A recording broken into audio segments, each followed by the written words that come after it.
akan menjelaskan tentang LGS lingkup gerak sendi. Jadi pertama itu ada alatnya goniometer. Goniometer berasal dari Yunani, yaitu gonia atau sudut, dan metron atau ukuran, digunakan untuk pengukuran sudut, jarak, gerak, lingkup gerak, persendian pada suatu gerakan. Terus salah satu parameter dalam melakukan pemeriksaan evaluasi pada persendian dan jaringan lunak atau soft tissue, evaluasinya pada persendian dan melakukan pemeriksaan evaluasi pada persendian dan jaringan lunak soft tissue di sekitar sendi. Goniometer digunakan untuk mengukur mendata kemampuan di gerakan sendi, digunakan untuk mengukur atau mendata kemampuan gerak sendi aktif dan pasif. Data dari goniometer dihubungkan dengan data-data yang lainnya, dapat dijadikan dasar untuk yang pertama menentukan ada atau tidak adanya fungsi. Terus yang kedua menegakkan diagnosis. Ketiga menentukan tujuan dari tindakan atau intervensi, mengevaluasi peningkatan atau penurunan dari target intervensi. Yang kelima modifikasi intervensi. Keenam motivasi subjek. Ketujuh yaitu mempengaruhi efektivitas suatu teknik terapi khusus seperti latihan-latihan, obat-obatan, dan prosedur pembedahan.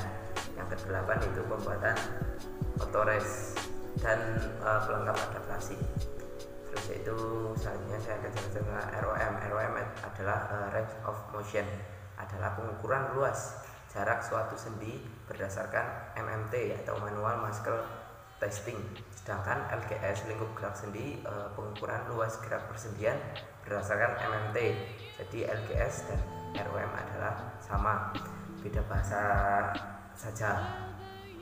Secara umum dikenal dua metode penulisan, yaitu yang pertama itu ada zero method atau zero metode, itu contohnya sendi fleksi hip 0 sampai 125 derajat. Terus untuk ekstensi 0 sampai 15 derajat. Terus untuk isomnya atau internasional standar ortopedik ortoped contohnya adalah elbow 0 sampai 135. Terus untuk faktor yang mempengaruhi ROM, yaitu yang pertama ada usia, kedua ada kelamin, ketiga aktif ROM, keempat pasif ROM, kelima Enfield, keenam kapsul parent, terus ke 7 yaitu non kapsul parent of ROM limitation passive ROM. Untuk Enfield-nya, tipe setiap struktur yang membatasi ROM mempunyai karakteristik rasa yang dapat terasa dengan pemeriksaan sendi pasif. Sendi yang bisa dirasakan oleh seorang melakukan pemeriksaan akhir ROM pasif disebut atau tersebut dinamakan adalah Enfield. Terus untuk fleksi ekstensi 0 sampai 150, terus supinasi 90 0 sampai 80. Terus untuk tujuan pengukuran ROM yaitu pertama untuk mengetahui besar LGS atau lingkup gerak sendi. Terus yang kedua yaitu membantu menegakkan diagnosis fisioterapi. Yang ketiga membantu membentukkan tindakan terapi yang akan diberikan. Keempat mengevaluasi keberhasilan atau efektivitas program terapi. Kelima meningkatkan motivasi dan memberikan semangat kepada pasien dalam menjalankan terapi.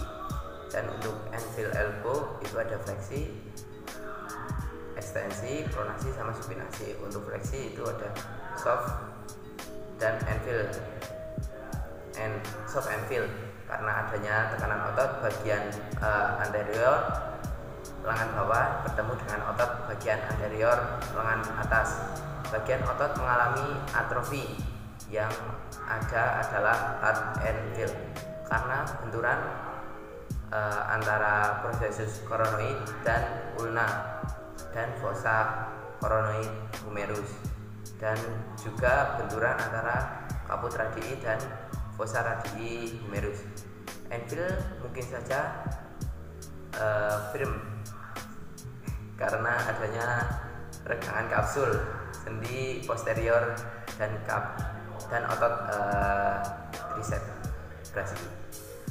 Untuk esensi itu terasa hard and feel karena benturan antara processus olecranon ulna dengan fossa olecranon humerus, karena terkadang juga menjadi firm and feel karena regangan kapsul sendi anterior, ligamen kolateral, dan otot biceps brachii dan brachialis.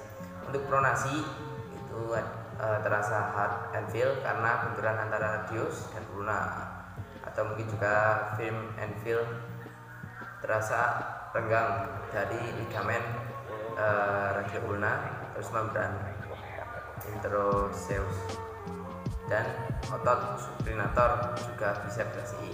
Terus yang terakhir itu ada supinasi, firm and feel karena regangan ligamen palmar radius ulna, disebut oblik membrana interosseus, dan otot pronator teres dan pronator quadratus.